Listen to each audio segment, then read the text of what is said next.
অবশেষে দানব হাসিনার অন্যতম দোসর মমতাজ গ্রেপ্তার হল। বাংলাদেশ জাতীয় সংসদে হাসিনার হাত ধরে যতগুলো অদক্ষ ও অশিক্ষিত বিনা ভোটে নির্বাচিত হয়ে বসার সুযোগ পেয়েছিল, তার মধ্যে মমতাজ অন্যতম।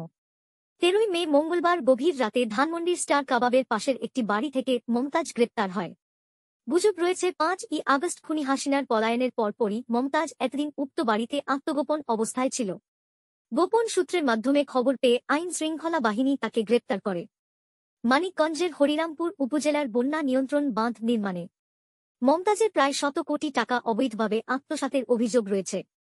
এছাড়াও হেমায়েতপুর, সিংগাইর, মানিকগঞ্জ সড়কের উন্নয়ন কাজেও প্রায় 100 কোটি টাকা দুর্নীতির অভিযোগ রয়েছে মমতাজের বিরুদ্ধে। জুলাই আগস্ট বিপ্লবের বিরুদ্ধে মানিকগঞ্জ 2 আসনে যতগুলো হত্যাকাণ্ড সংগঠিত হয়েছিল স্থানীয় থানা পুলিশ ও সন্ত্রাসী ছাত্রলীগ আওয়ামী লীগ খুনি বাহিনী দ্বারা, তার প্রায় সবগুলোর পেছনেই প্রধান ইন্ধনদাতা ছিল এই মমতাজ। ব্যক্তি জীবনেও মমতাজ ছিল অত্যন্ত উচ্ছৃঙ্খল চরিত্রের অধিকারী। প্রায় 5-এর অধিক স্বামী বদলের পাশাপাশি আওয়ামী অনেক নেতার সঙ্গে তার মেলামেশার গুজব চাউর হতো একসময়।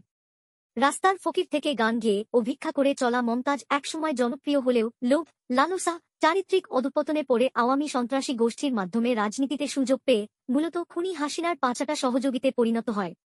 গায়িকা থেকে পরবর্তীতে মানিকগঞ্জের গডমাদার হয়ে ওঠা এই নিষিদ্ধ ঘোষিত আওয়ামী সন্ত্রাসী পুলিশের হাতে ধরা পড়ায় নতুন বাংলাদেশের জনগণ বিশেষ করে মানিকগঞ্জবাসী যার পর নাই আনন্দিত ও উচ্ছ্বসিত।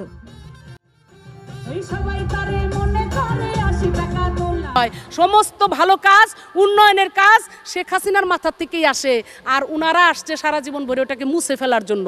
এক ধরনের ক্লাসে ছাত্র থাকবে, দেখবেন লিখতে পারে না, পড়তেও পারে না, কিন্তু যদি বলা হয় আই তো একটু ব্ল্যাকবোর্ডে যে লিখাটা মুছে দিয়ে যা, ব্রাশটা নিয়ে এসে ধামাধাম মুছে দিতে পারে। তা আজকের বিএনপির দশা হয়েছে তাই, ভালো কিছু করতে পারে না, লিখতে পারে না, কিন্তু মুছাই খুব উস্তাদ উনার।